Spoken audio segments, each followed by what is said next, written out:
प्यारे भक्तों, श्री गणेशाय नमः। भक्तों, आज हम प्रकाश डालने वाले हैं श्री गणेश चतुर्दशी व्रत कथा पर। भक्तों, श्री गणेश चतुर्दशी व्रत की पौराणिक कथा के अनुसार एक बार भगवान शिव तथा माता पार्वती नर्मदा नदी के किनारे बैठे थे। वहाँ माता पार्वती ने भगवान शिव से समय व्यतीत करने के लिए चौपड़ का खेल खेलने को कहा। भगवान शिव चौपड़ का खेल खेलने के लिए तैयार हो गए, परंतु इस खेल में हार जीत का फैसला कौन करेगा, यह प्रश्न उनके समक्ष खड़ा हुआ।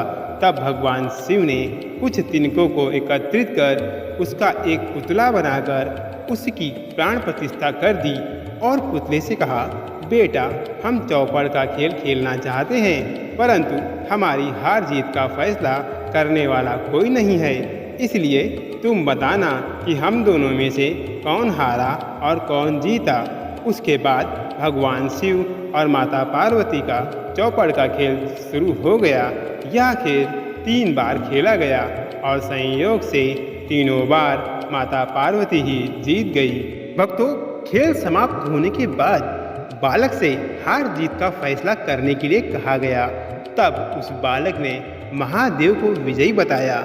यह सुनकर माता पार्वती क्रोधित हो गईं और क्रोध में उन्होंने बालक को लंगड़ा होने और कीचड़ में पड़े रहने का श्राप दे दिया।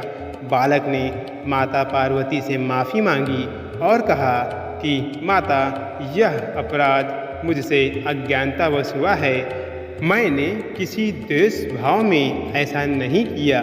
बालक द्वारा क्षमा मांगने पर माता ने कहा, यहाँ गणेश पूजन के लिए नाग कन्याएं आएंगी, उनके कहे अनुसार तुम गणेश व्रत को करो, ऐसा करने से तुम मुझे प्राप्त करोगे। यह कहकर माता पार्वती शिव के साथ कैलाश पर्वत पर चली गईं। 1 वर्ष के बाद उस स्थान पर नाग कन्याएं आईं। तब नाग कन्याओं से श्री गणेश के व्रत की विधि मालूम करने पर उस बालक ने 21 दिन तक लगातार गणेश जी का व्रत किया। उसकी श्रद्धा से गणेश जी प्रसन्न हुए। उन्होंने बालक को मनोवांछित फल मांगने के लिए कहा।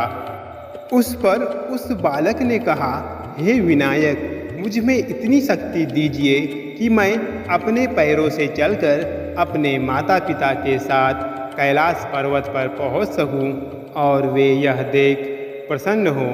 तब बालक को वरदान देकर श्री गणेश अंतर्ध्यान हो गए। इसके बाद वह बालक कैलाश पर्वत पर पहुंच गया और कैलाश पर्वत पर पहुंचने की अपनी कथा उसने भगवान शिव को सुनाई।